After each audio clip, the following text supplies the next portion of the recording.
Shalom, ya, Bapak Ibu yang terkasih dalam Tuhan. Puji Tuhan, kita bertemu kembali dalam ibadah pendalaman Alkitab ya malam hari ini. Ya, mari kita angkat satu pujian sebelum masuk firman Tuhan. Akan pujian manusia seperti uap. Biarlah kehidupan kita menyadari bahwa hidup kita yang singkat, kita mau manfaatkan waktu kita sebaik-baiknya dalam menantikan kedatangan Tuhan.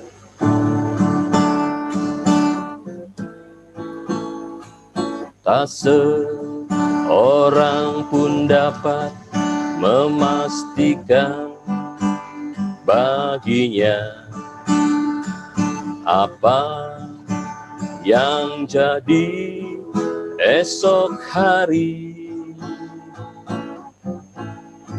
sebab tak mengetahui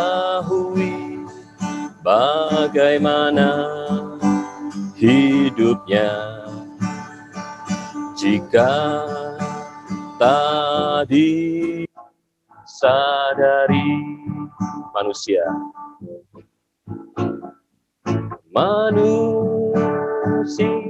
hanya seperti uap yang bisa terlihat sebentar saja, dan sesudah itu hilang lenyap.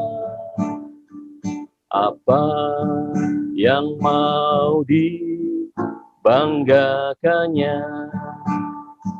Tak seorang pun, tak seorang pun dapat memastikan baginya apa yang jadi esok hari, sebab tak mengetahui bagaimana hidupnya jika tak disadari. Manusia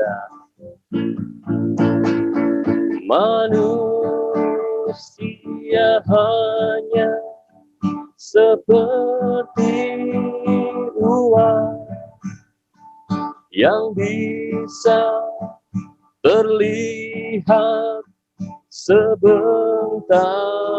saja, dan sesudah itu hilang lenyap. Apa yang mau dibanggakannya? Baik dua, jangan terlebih dahulu. Jangan terlebih dulu rencanakan sesuatu tanpa serahkan semuanya kepada Tuhan yang menentukan bagimu rencana kehendaknya. Manusia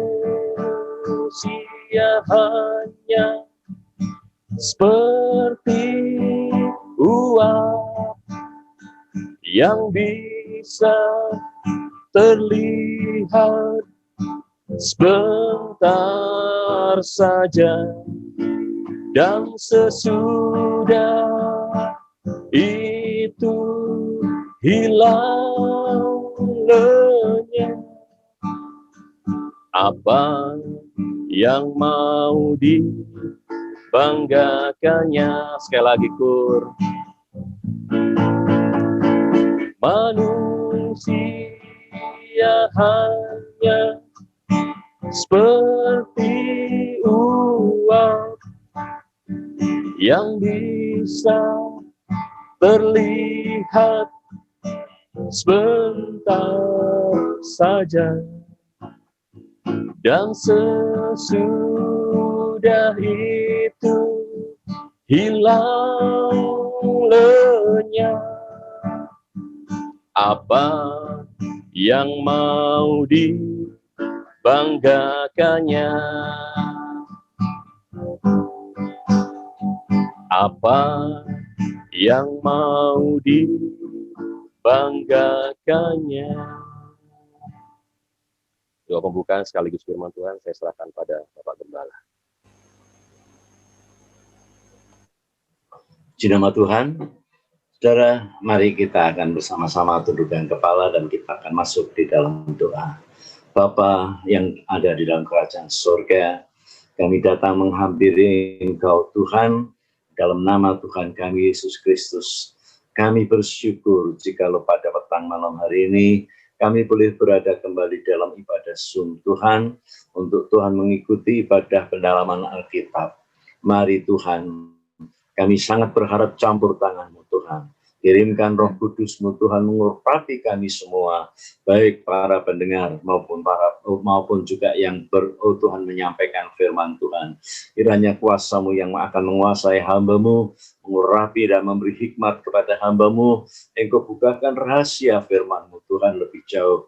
Hamba mengaku banyak kekurangan dan kelemahan, tapi Engkaulah Tuhan yang akan menyempurnakan segala kekurangan kami. Terima kasih Tuhan, sucikan ruangan ini, ruangan di mana anak-anak-Mu Tuhan sedang berkumpul bersama keluarga, sama istri Tuhan, suami istri dan anak-anaknya.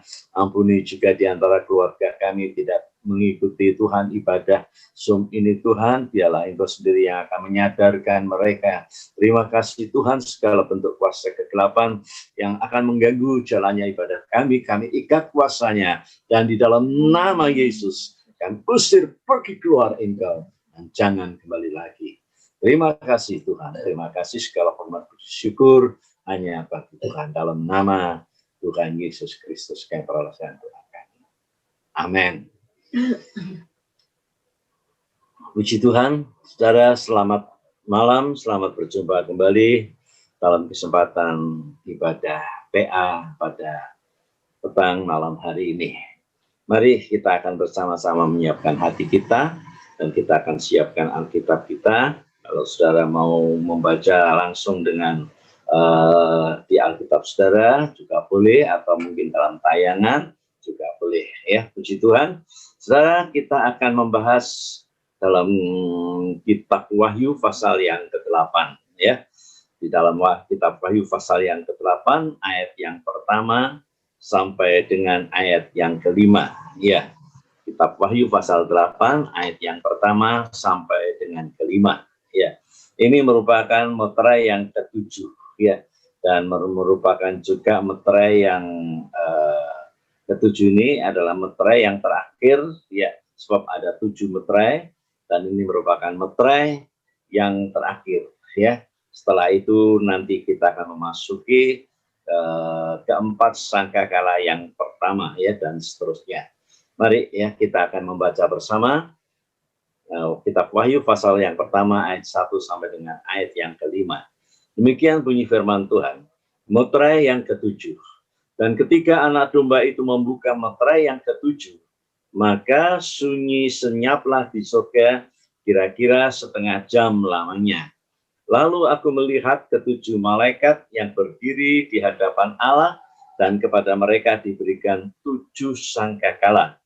Maka datanglah seorang malaikat lain, dan ia pergi berdiri dekat mezbah dengan sebuah pedupaan emas, dan kepadanya diberikan banyak kemenyan untuk dipersembahkannya bersama-sama dengan doa semua orang kudus di atas mezbah emas di hadapan tahta itu.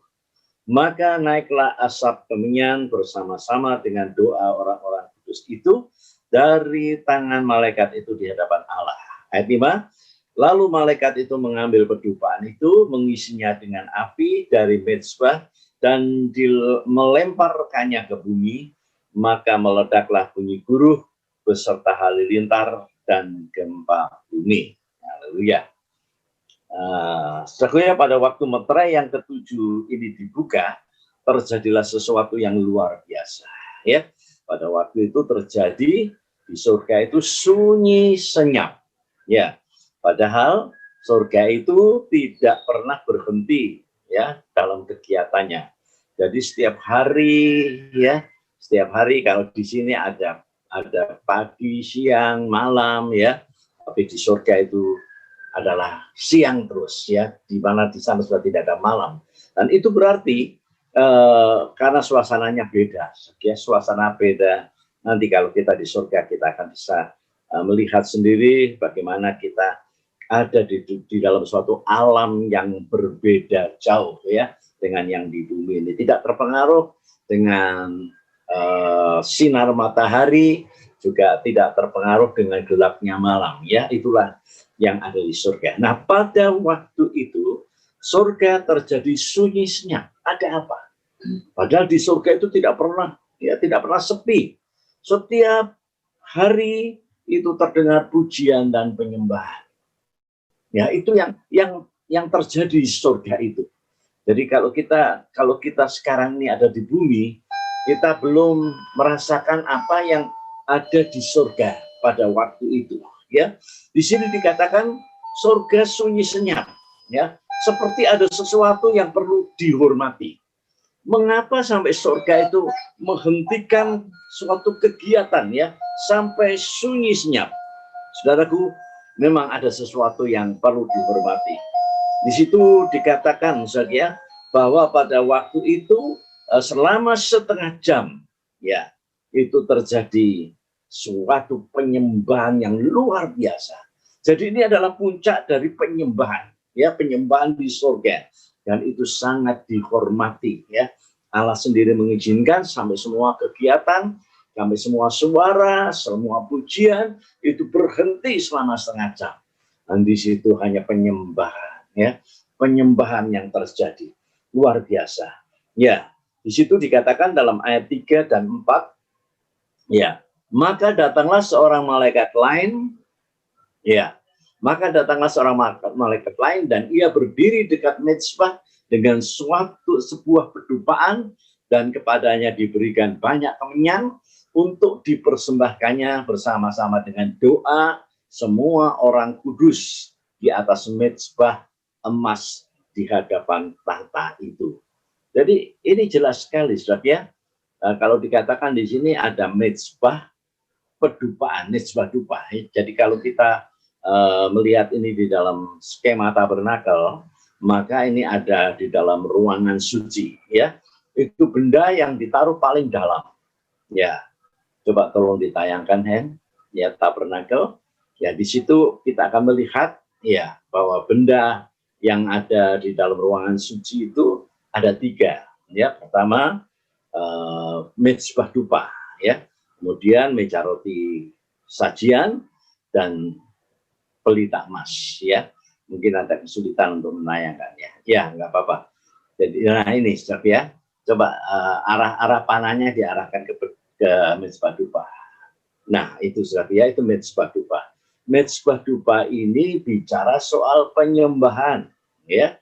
Jadi kalau kita membaca Wahyu 8 ini, maka kita akan dibawa di dalam penyembahan, ya, penyembahan yang memuncak. Kalau di bumi ini saja kita melihat saja, jujur ya kita akui bahwa kita ini masih kurang ya, kurang waktu, kurang melaksanakan penyembahan ya, sehingga kita tidak bisa merasakan bagaimana bersekutu dengan Tuhan secara luar biasa. Nah, di sini dalam Wahyu 8 ini kita akan melihat ya bahwa suatu saat kita akan dibawa dalam suatu suasana penyembahan yang luar biasa. Kemudian ayat yang keempat, ya ayat yang keempat. Maka naiklah asap kemenyan bersama-sama dengan doa orang-orang kudus itu dari tangan malaikat itu di hadapan Allah. Jadi ini berarti suatu penyembahan yang luar biasa, ya.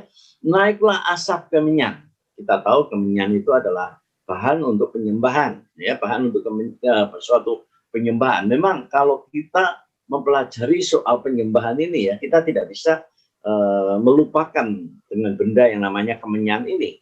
Kita masih ingat ya bagaimana orang Majusi itu ketika dia datang untuk menyaksikan bayi Yesus ya di kandang Bethlehem, maka mereka itu membawa persembahan, diantaranya adalah emas, kemenyan, dan mur. Ya, jadi kemenyan itu disebutkan di situ.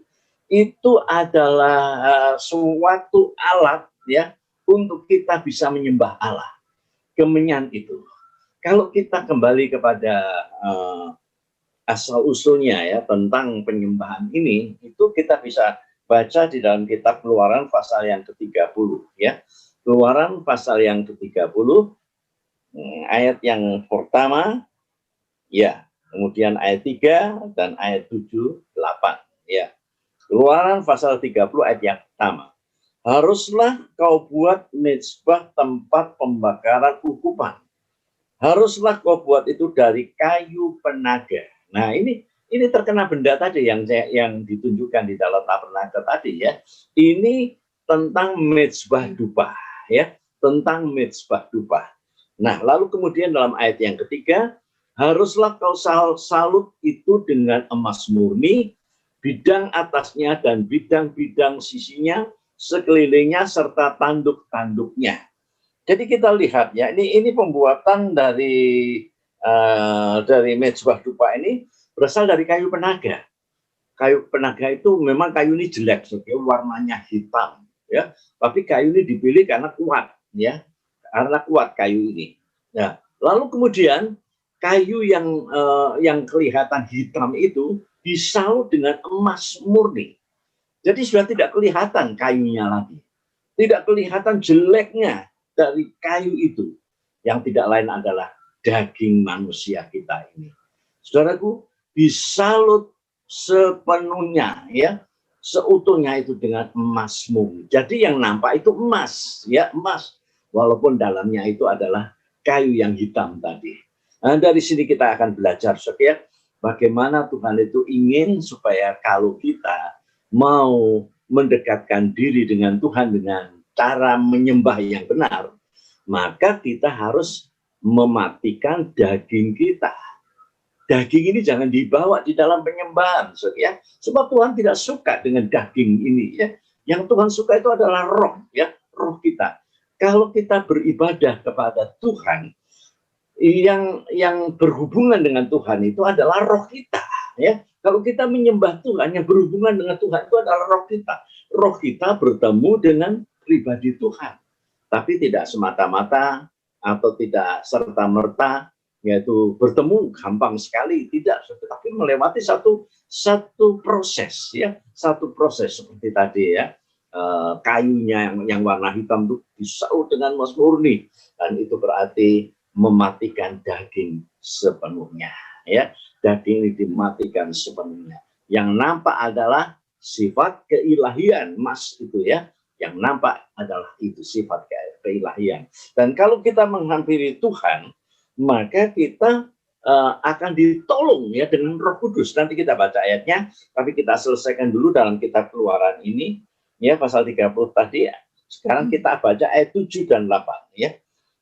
Di atasnya seharuslah Harun membakar ukupan dari wangi-wangian tiap-tiap pagi.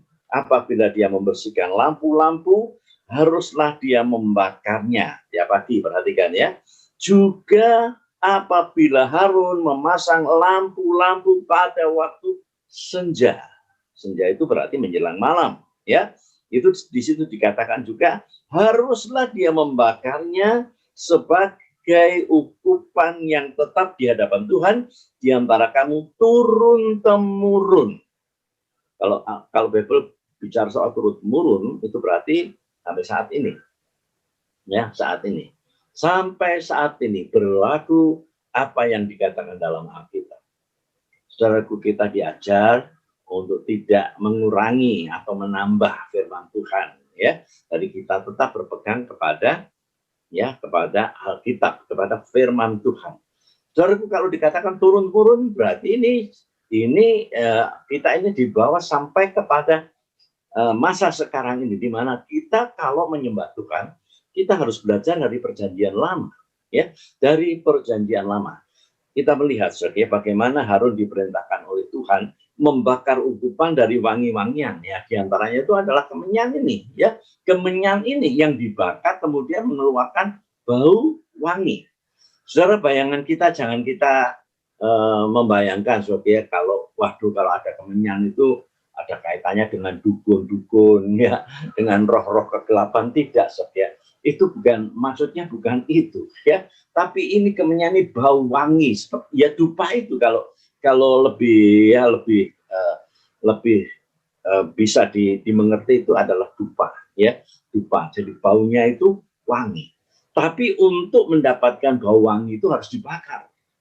Nah, untuk dibakar ini pun tidak semata-mata kemenyannya itu wungkul, ya, masih berupa gumpalan, tidak. Tapi kemenyannya ditumbuk saja.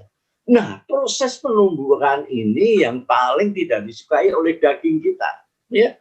Kalau mau menyembah Tuhan yang benar, daging ini harus dimatikan, ya, dimatikan. Nah, itu kalau kita bicara soal misbah dupa tadi itu dekat sekali dengan ruangan Maha Kudus, ya. Ruangan Maha Kudus itu hanya dibatasi dengan tirai. Nah, kalau kita lihat saudara, sebelum Tuhan Yesus disalib, ya, sebelum Tuhan Yesus menyerahkan nyawanya, tirai itu masih utuh, masih belum terbelah, ya. Dan kalau kita mengacu kepada sebelum Tuhan berkorban, maka di situ sepertinya ada halangan untuk bisa menembusi ruangan Maha Suci.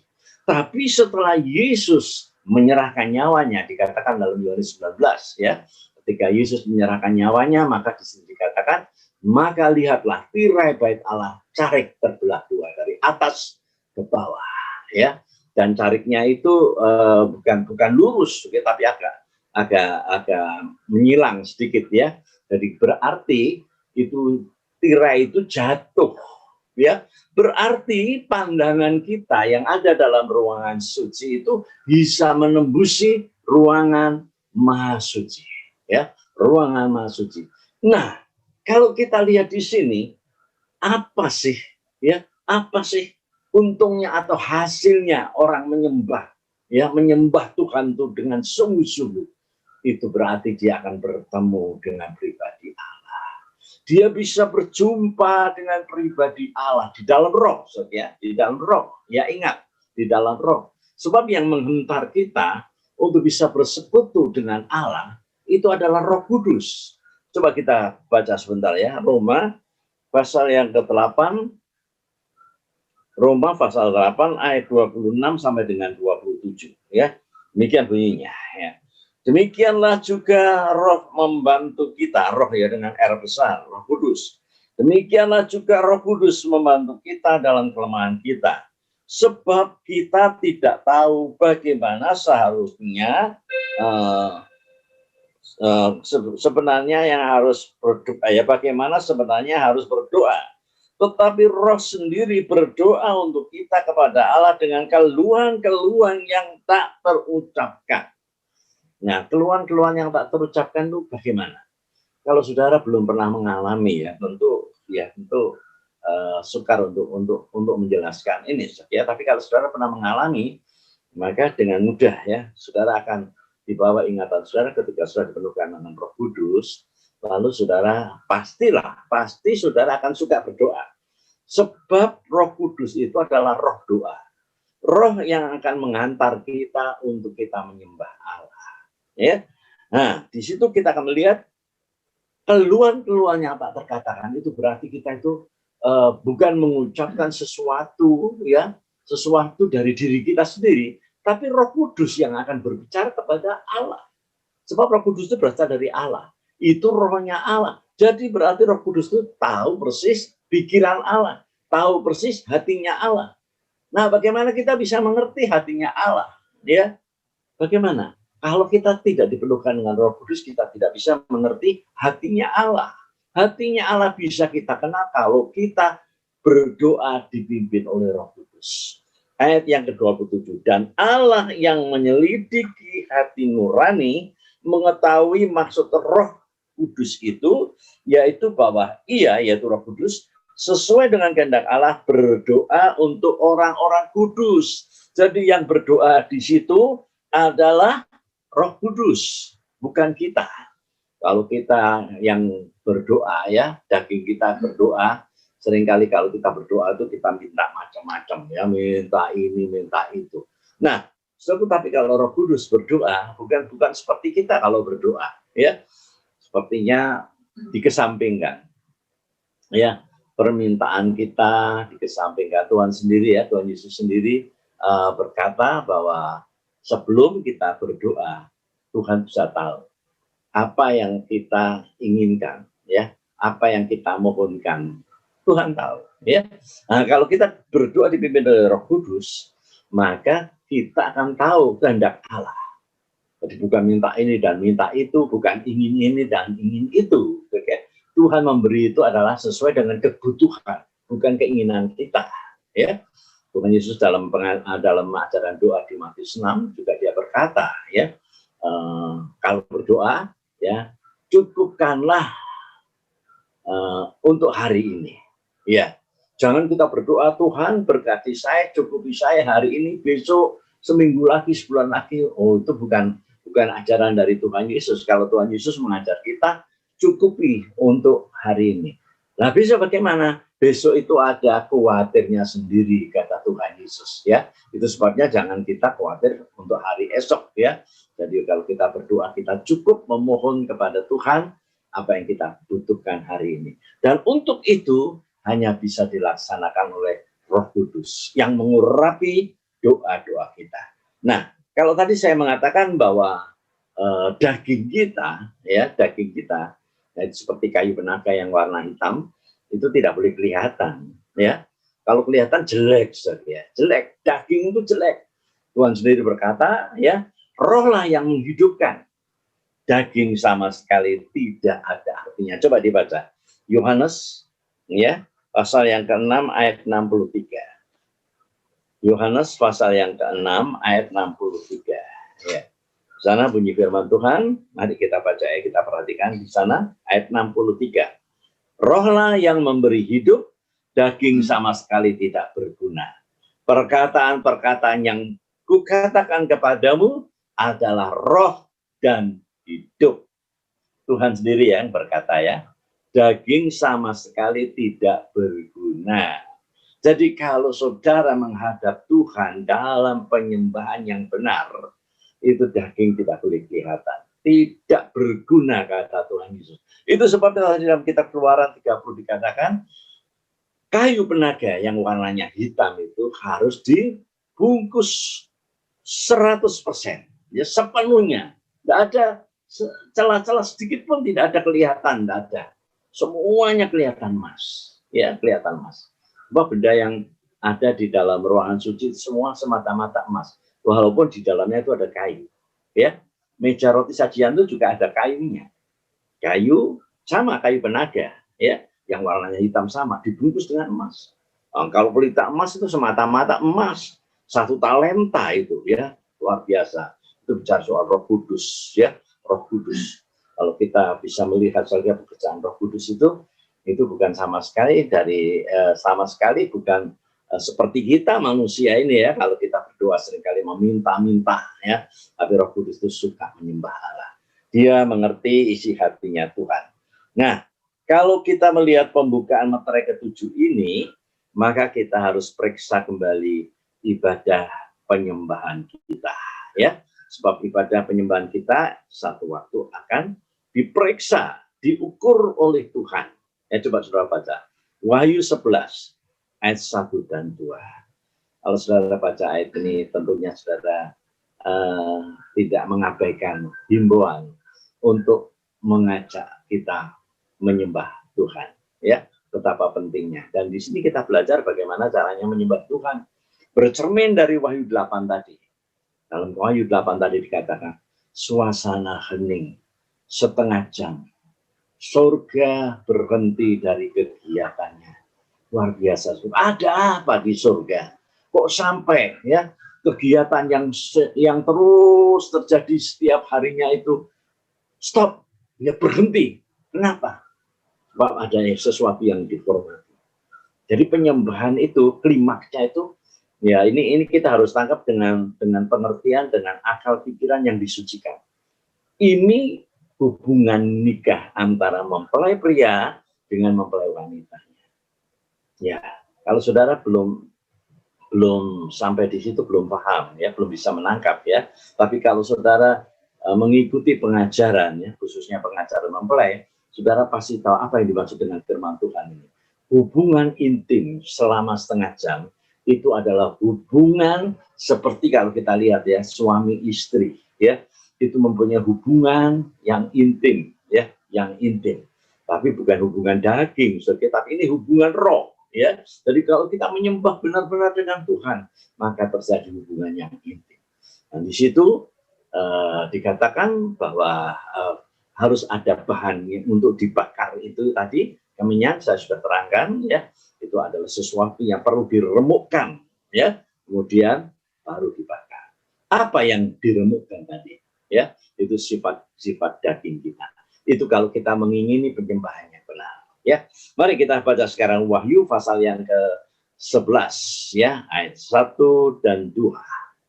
Kemudian diberikanlah kepadaku ya sebatang buluh seperti tongkat pengukur, rupanya dengan kata-kata yang berikut. Bangunlah dan ukurlah bait suci Allah dan mezbah dan mereka yang beribadah di dalamnya. Kita perhatikan ayat pertama dulu ya. Diberikan kepadaku sebatang tongkat pengukur ya, sebatang tongkat pengukur. Saudaraku, ini adalah alat untuk mengukur ya. Saudara, kalau kita lihat saudara, bagaimana sifat Allah. Allah itu adalah Allah yang persis. Persis. Jadi dia menggunakan ukuran. Seperti kalau orang bangun rumah itu juga tidak ngawur, saudara. Itu harus diukur, ya. Tidak boleh sampai ukurannya meleset, ya. Apalagi ini menunjuk kepada penyembahan, saudara. Jadi kita melihat diukur. Penyembahan kita diukur. Bangunlah dan ukurlah bait suci Allah dan mezbah. Nah ini jelas sekali mezbah. Ini mezbah dupa. Sebab dalam tabernakel itu ada dua mezbah. Mezbah yang pertama itu dalam ruangan halaman, ya, itu mezbah korban bakaran. Di sana bunyinya ramai, ya. Ada daging ya yang dibakar, ada tulang yang juga ikut dibakar. Nah kalau tulangnya itu sudah kena api, maka bunyinya itu seperti protak-protak begitu ya. Kalau saudara pernah melihat orang bikin apa itu popcorn ya, popcorn itu jagung ya, jagung yang di apa tuh dibakar ya, yang enggak tahu waktu itu bagaimana proses di oven atau bagaimana ya. Jadi kita melihat suaranya tuh ramai di situ. Nah kalau kita melihat ya Kristen halaman tuh begitu suka ramai, ya ramai, ibadahnya ramai, ya katanya menyembah tapi ramai ya. Sebenarnya menyembah itu kita kembali kepada mezbah dupa ya. Yang dibakar itu apa tadi? Kemenyan. Kalau dibakar itu suaranya apa? Ces. Pelan suaranya gitu. Cuma ces. Tapi kita lihat di dalam Roma 8 tadi bahwa itu adalah penyembahan yang dipimpin oleh Roh Kudus. Sampai ada keluhan-keluhan yang tak terkatakan. Waduh, pada saat itu hanya kita yang bisa merasakan. Orang lain tidak bisa merasakan, kita yang merasakan. Oh, luar biasa. Nah, Tuhan bawa kita untuk ibadah itu dalam ibadah yang benar. Kita diukur mezbah kita. Ya, jangan katakan. Kalau sekarang ini gereja-gereja itu ya hampir semua gereja itu ya melakukan itu pujian dan penyembahan. Tapi bagaimana pujiannya, bagaimana penyembahannya, ya kita nggak tahu, saudara. Kalau penyembahannya ramai ribut itu persis dengan mezbah korban bakaran. Tapi kalau penyembahannya itu, ya penyembahannya itu tenang teduh, ya dengan roh dan kebenaran, kata Tuhan Yesus, ya ketika dia diwawancarai ya, oleh perempuan Samaria tentang bagaimana menyembah Allah itu, ya bukan lagi ke gunung, bukan lagi ke Yerusalem, tetapi menyembah Allah itu dalam roh dan kebenaran.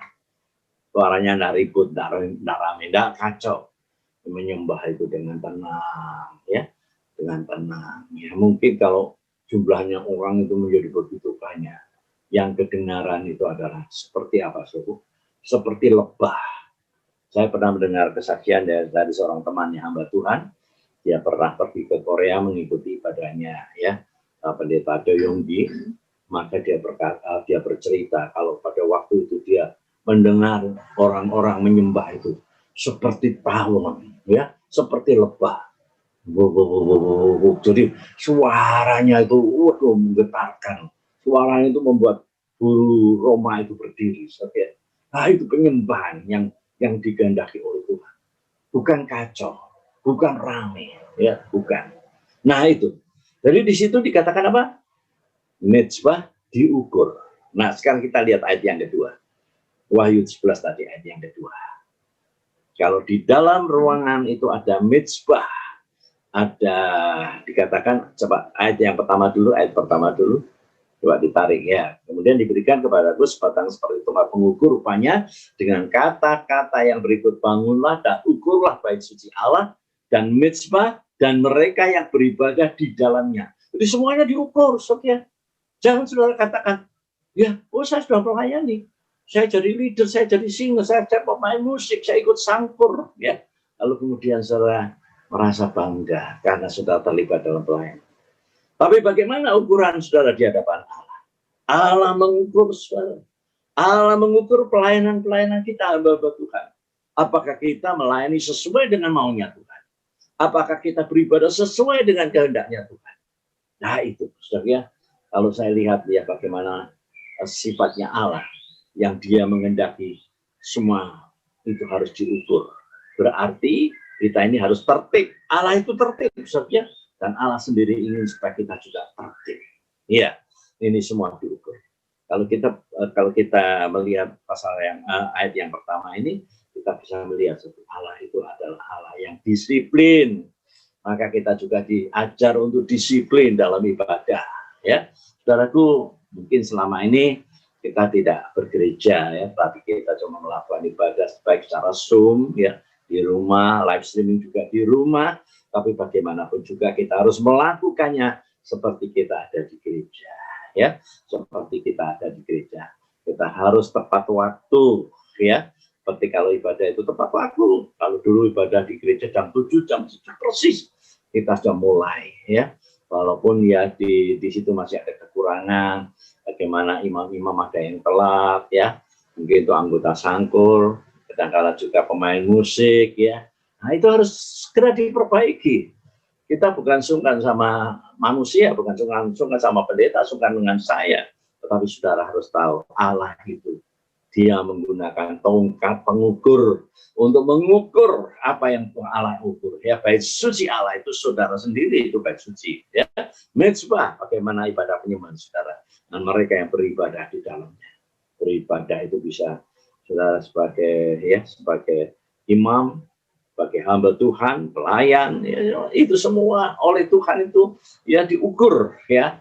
Sekarang ayat yang kedua, tetapi kecualikan pelataran bait suci yang di sebelah luar. Nah, jadi yang diukur tadi di dalam, yang di sebelah luar Tuhan bilang, tidak usah diukur, ya, tidak usah diukur, kecualikan itu, ya. Ayat yang kedua, ya.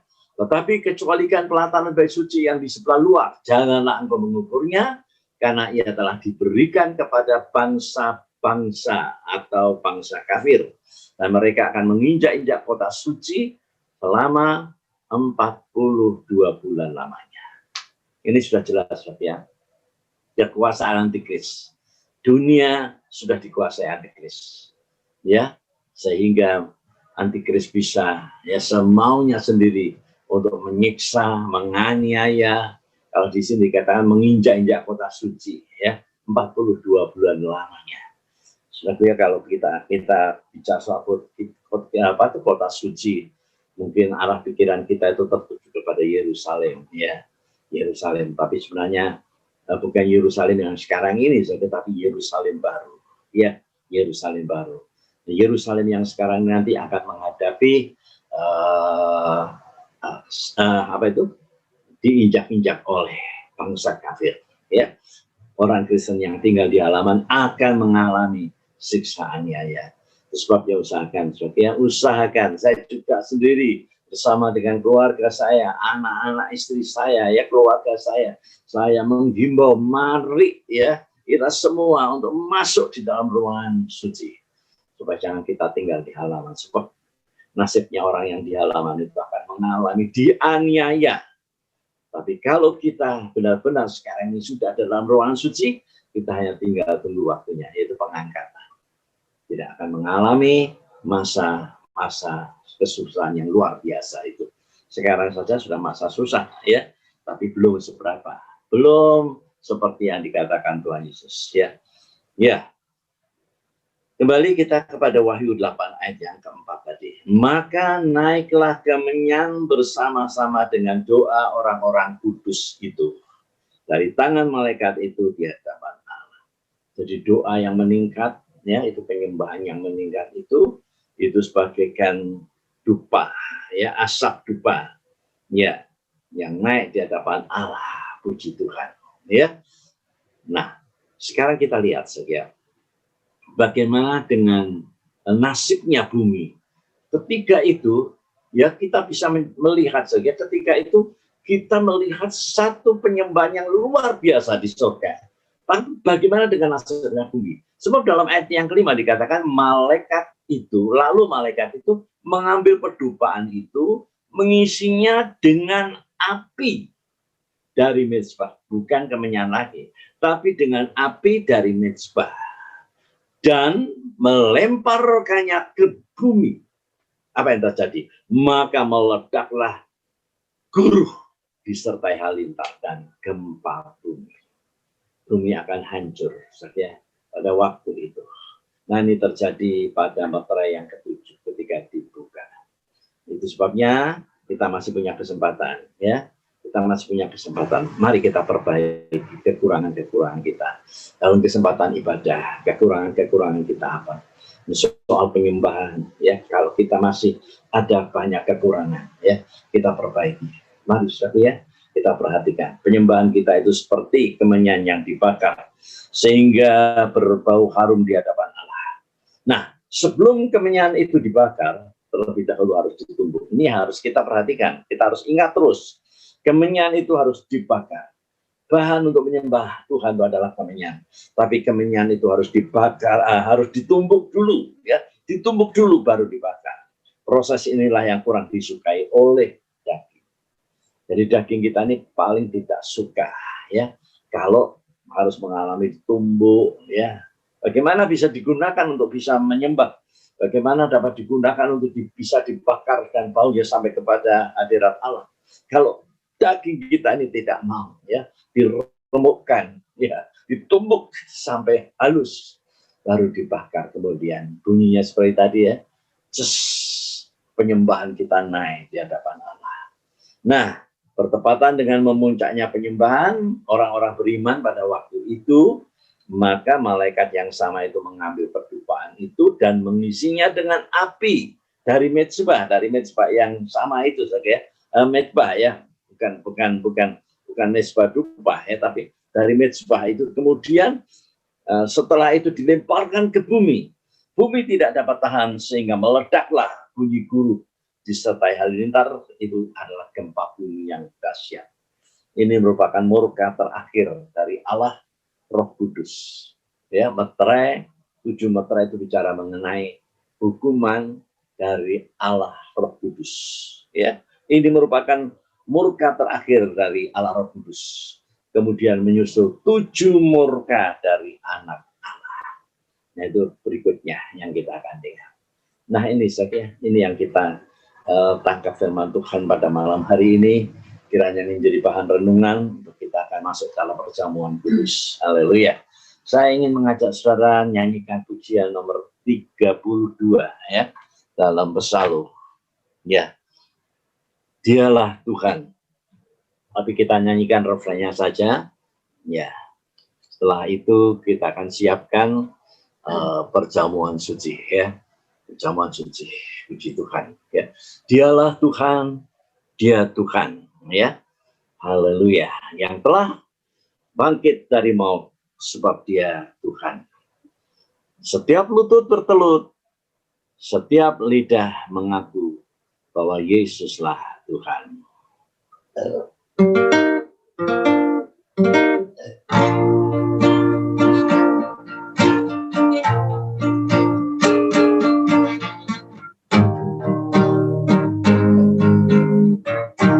Dialah Tuhan,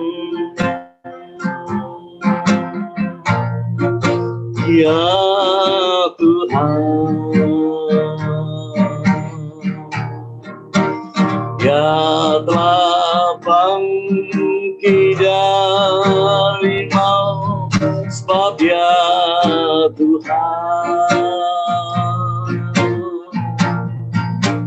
setiap lutut berteluh, setiap lidah mengaku bahwa Yesuslah Tuhan. Mari kita angkat tangan kanan kita dan kita menengadahkan, Dialah Tuhan. Haleluya, Dia Tuhan, Dia telah bangkit. Haleluya, Dia telah bangkit dari maut, sebab Dia Tuhan. Setiap lutut berteluh, setiap lidah mengaku bahwa Yesuslah Tuhan. Mari kita sediakan waktu untuk menyembah Tuhan. Dialah Tuhan. Terima kasih Tuhan. Ya Tuhan, Dia Tuhan. Syukur haleluya, yang telah bangkit dari maut, sebab Dia Tuhan. Terima kasih Yesus. Setiap lutut berteluh, setiap lidah mengaku bahwa Yesuslah Tuhan. Sekali lagi dengan lembut, Dialah Tuhan. Nanti saudara David Haryadi akan berdoa, ya Tuhan. Haleluya. Saudara David akan berdoa.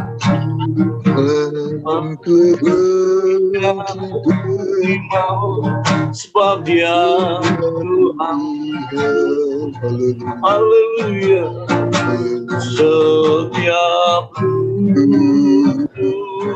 berteluh, setiap lidah mengaku bahwa Yesuslah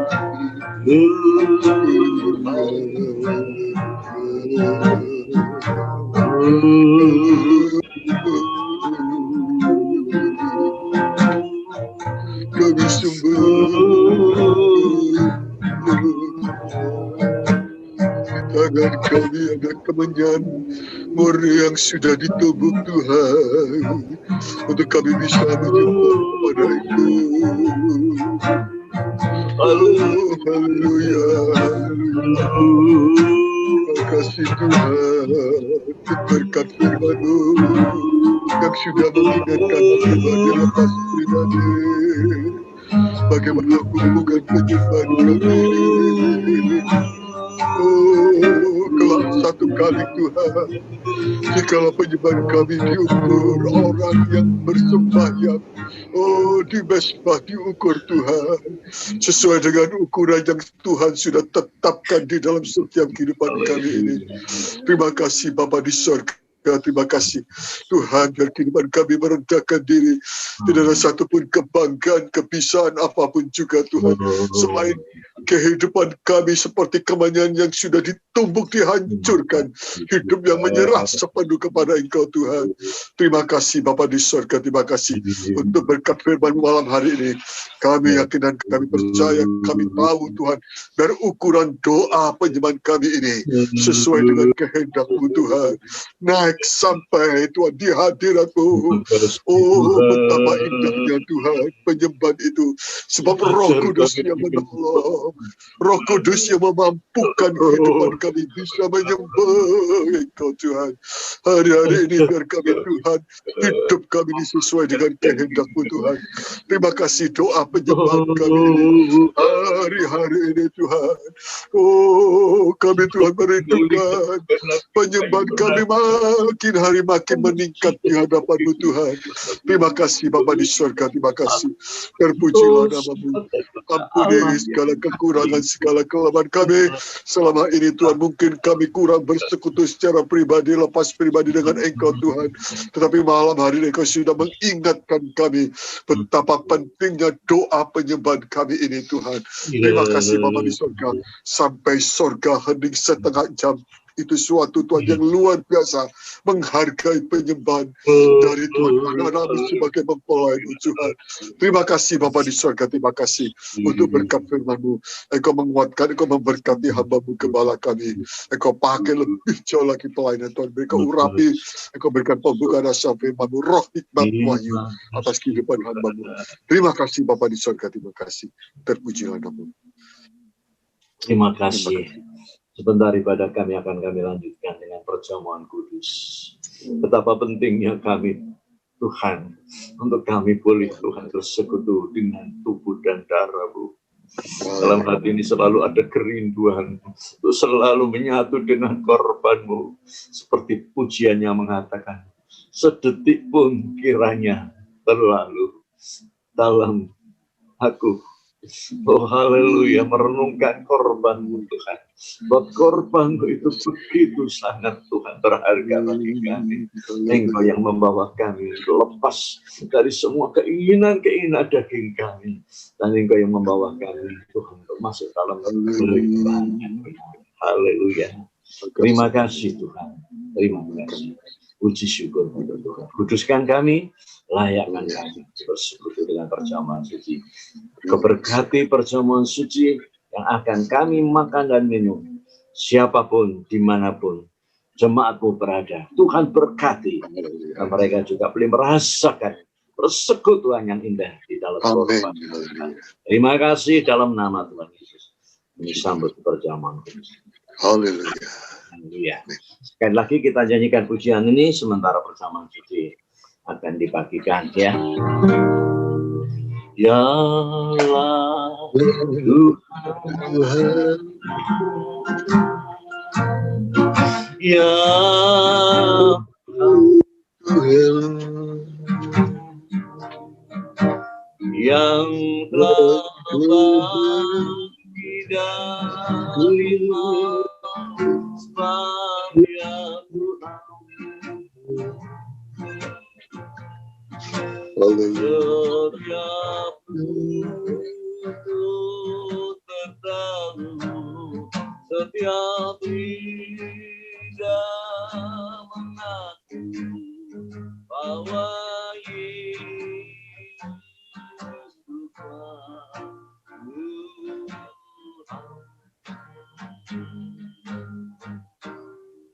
Mari bersama kita akan bersekutu dengan perjamuan kudus. Angkat tubuh Tuhan ya di tangan kanan saudara. Haleluya. Lebih tinggi dari kepala, dan saya akan bacakan ayat yang pertama dari 1 Korintus 11 ayat yang ke-23 sampai dengan 26. Berbunyi demikian, sebab apa yang telah kuteruskan kepadamu telah aku terima dari Tuhan, yaitu bahwa Tuhan Yesus pada malam waktu Ia diserahkan, mengambil roti, dan sesudah itu Dia mengucap syukur atasnya. Ia memecah-mecahkannya dan berkata, inilah tubuhku yang diserahkan bagi kamu. Perbuatlah ini menjadi peringatan akan aku. Haleluya. Bukankah roti yang kita pecah-pecahkan adalah persekutuan dengan tubuh Kristus? Amin. Kita makan dengan iman dalam nama Tuhan Yesus Kristus. Terima kasih Tuhan untuk persekutuan dengan daging-Mu Tuhan. Agar daging kami tidak berbicara lagi. Sebab seringkali daging kami ini Tuhan tidak mau Tuhan tunduk kepada pimpinan Roh Kudus. Malam hari ini Tuhan, kami disadarkan betapa pekerjaan daging ini harus dimatikan supaya roh itu yang hidup dan dapat menyembah Engkau. Pindahkan cawan di tangan kanan, angkat lebih tinggi dari kepala. Demikian juga ia mengambil cawan sesudah makan, lalu berkata, cawan ini adalah perjanjian baru yang dimeteraikan oleh darahku. Perbuatlah ini setiap kali kamu meminumnya, menjadi peringatan akan aku. Bukankah cawan pengucapan syukur yang atasnya kita ucapkan syukur adalah persekutuan dengan darah Kristus? Amin. Kita minum dengan percaya dalam nama Tuhan Yesus Kristus. Haleluya, haleluya. Sebab setiap kali kamu makan roti ini dan minum cawan ini, kamu memberitakan kematian Tuhan sampai ia datang. Haleluya. Mari kita bersama naikkan pujian Tuhan. Ku mau berterima kasih. Nanti saudara Artawan akan berdoa. Tuhanku ingin terima kasih. Haleluya. Oleh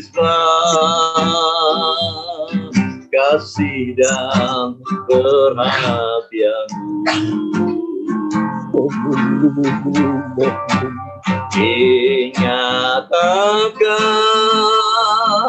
dalam pribadiku lewat pemeliharaan firman-Mu. Kami berterima kasih kepada-Mu Tuhan, Allah sesembahan kami, mempelai laki-laki yang sangat mengasihi kehidupan kami. Dan berterima kasih kepada-Mu Tuhan, sebab Engkau sangat memperhatikan kehidupan kami. Walaupun kami melaksanakan ibadah secara online, Tuhan, namun hadirat-Mu, kuasa-Mu, Engkau nyatakan di dalam setiap kehidupan kami. Rindu melaksanakan ibadah dengan sepenuh hati kepada-Mu Tuhan. Terima kasih untuk firman-Mu. Terima kasih untuk persembahan kudus-Mu yang sudah menyatu dalam kehidupan kami. Tuhan, ajar kehidupan kami untuk boleh selalu meningkatkan penyembahan kami pada hari-hari ini, Tuhan. Engkau yang sudah mengingatkan kehidupan kami bahwa ibadah kami Engkau ukur, penyembahan kami Engkau ukur. Bait suci itu menunjuk pada pribadi kami masing-masing. Engkau juga ukur agar jangan kehidupan kami, Tuhan, masuk dalam aniaya antikris, Tuhan. Untuk itulah Engkau mengajar kehidupan kami untuk boleh meningkatkan penyembahan kami pada hari-hari ini. Kami berterima kasih. Terima kasih.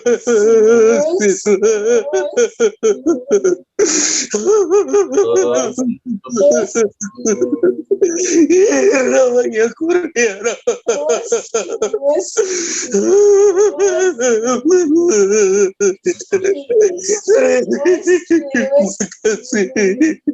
Terima kasih.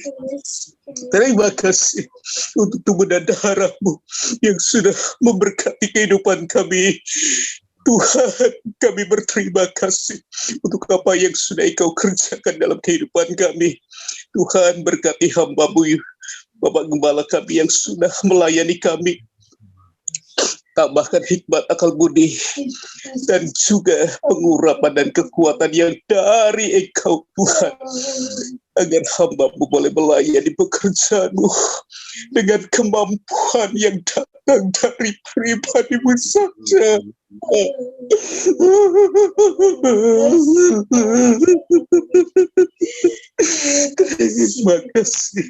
Terima kasih Tuhan, terima kasih. Menolong juga Ibu Gembala dalam proses pemulihan setelah operasi katarak. Biarlah Engkau sempurnakan kesehatan matanya agar dapat melihat dengan lebih jelas lagi, supaya kehidupan kami Tuhan boleh selalu memandang kepada pribadi-Mu, kepada firman-Mu Tuhan. Terima kasih Tuhan, terima kasih.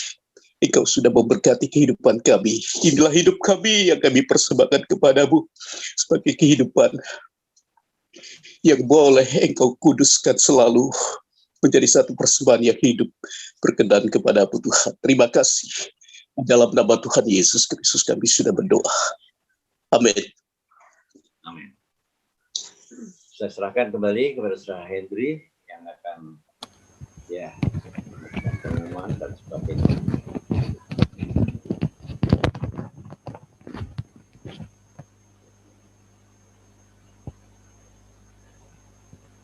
Ya,